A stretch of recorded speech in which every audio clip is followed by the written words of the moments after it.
Next natin gagawin is yung sections nitong beam. So, ito yung sa elevation. So, gagawin natin siya ng section. So, ito yung sa blocks ko.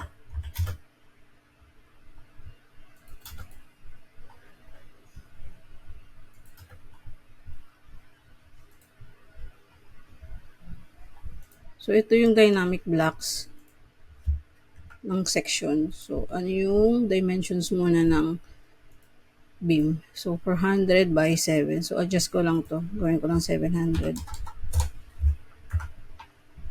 Tapos, 400 na yung width. Schedule niya. Itong blocks ko na to, dynamic blocks ko na to, naka-attribute din siya. So, i-double click ko lang. Quantity ng left is 5. Quantity ng mid, top is 2. Ang right is 5 ulit. Bottom left, 7. Mid, 12. Right, 7. Tapos yung diameter ng main bars is 25 lahat.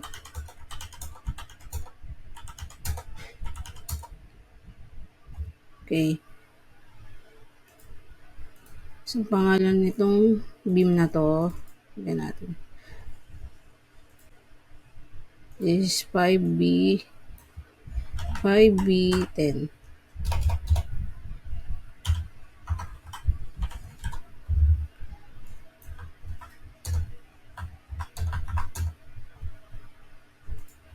Okay. So, yan. Adjust ko lang to. Okay. So, double check natin. Yung width is 400. Okay. So, yung depth is 700. And, pangalan ng beam is 5B10. Main bars, diameter is 25.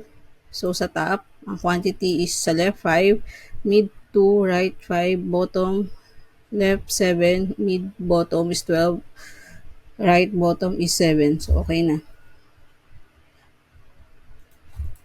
So, ito kung mapansin nyo itong sa loob na to, yan yung concrete cover, naka-offset na siya. Okay. So, pakita ko lang dito yung sa legend ng call out. So, dito nakalagay yung bar quantity, tas mark, tapos bar diameter, yung barcode, yung series number, tsaka yung spacing. Tapos ito yung mga barcodes. Tapos ito yung para sa section ng beam.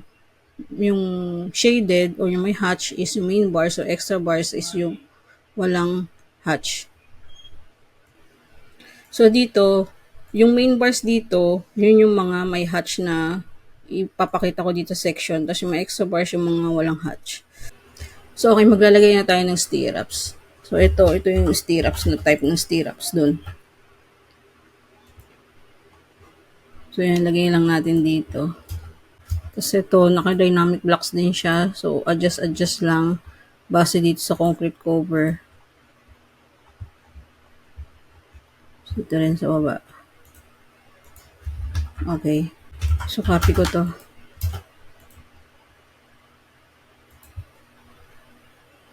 So, may stirrups na tayo.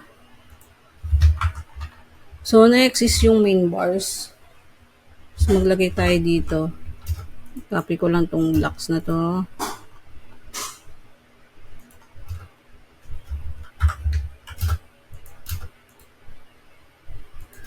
Yan. So, dito sa top bars, ang sabi is 5 yung total quantity sa taas. So, maglagay lang tayo ng line para mag-divide tayo. Maglagay lang ako ng line dito, center to center.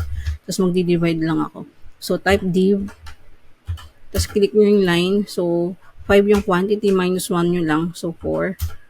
Pag quantify nyo na, binilang is 5 na siya. 1, 2, 3, 4, 5. So, yan. Ito, maglagay lang tayo dito. So, itong tatlo is extra bars. So, lagyan natin is no hatch. Base dun sa legend na pinakita ko kanina. Tapos dito, extra bars. Main bars is 2. Tapos sa right is 5. So, pwede natin copyhin na lang din to. Okay.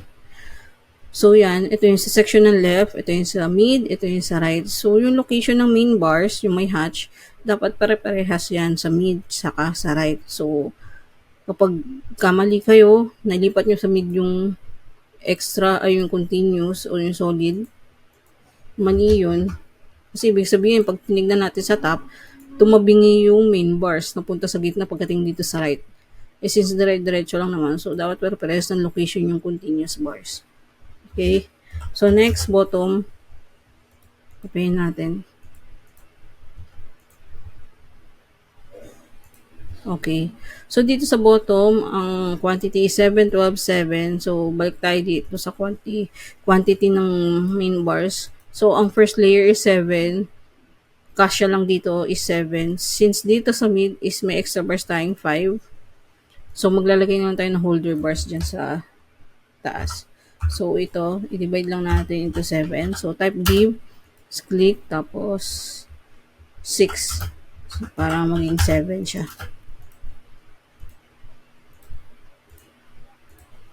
Okay. So, copy ko lang to.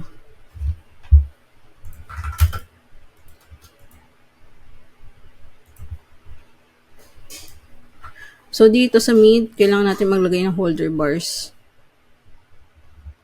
Copyin ko lang yung blocks ko. So, ito, yung holder bars na ilalagay ko dito is straight bar lang. Pero may mga instances na may hook. Yung iba, naka 130 dito, tapos dito sa kabila naman is naka 90 degrees. So, dito is straight bars lang. Tapos, same diameter lang ng main bar. So, ito, yun natin dito. Ito yung extra bars. So, hatch.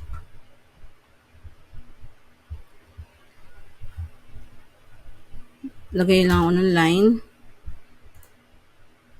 Tapos, divide ko ulit. So, 5 yung kailangan natin. Click na to. Minus 1 is 4. So, para mag-create tayo ng 5. Cut. So, yan. Yan na yung extra bars. Ito yung main bars. So, okay na tayo. Maglagay lang ako ng call out.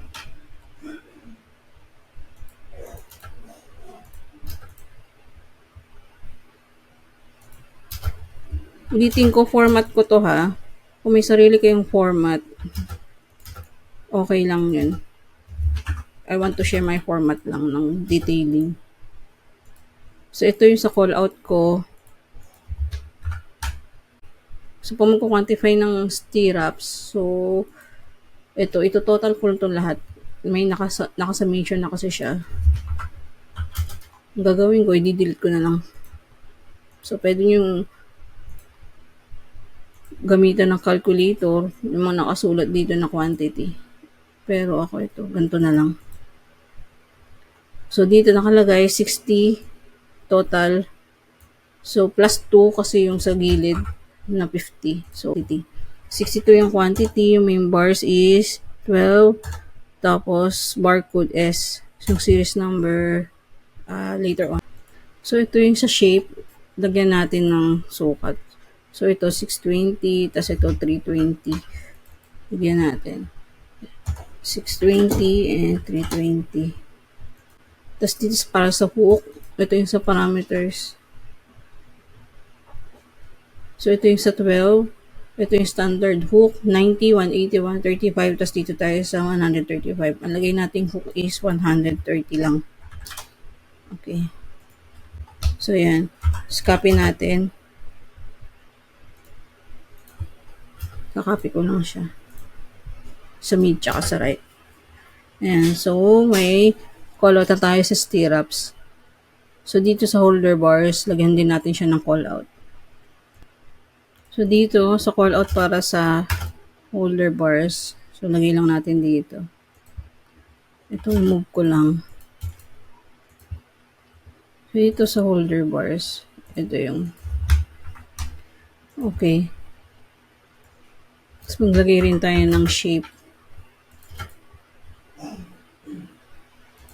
So, ito, 320 rin siya.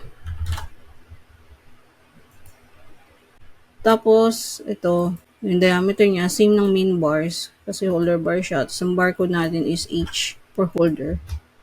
Okay.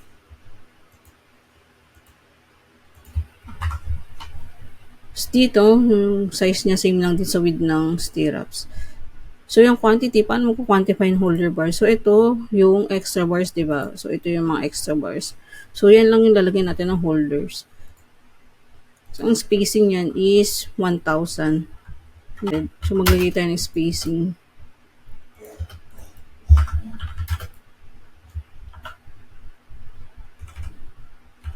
$1,000.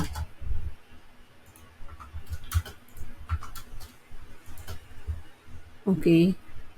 So, ang sukat niyan is 7,1. So, ang quantity niya is gawin natin 7 lang. Okay, so yan. So, meron na tayong sections para dito sa elevation na to.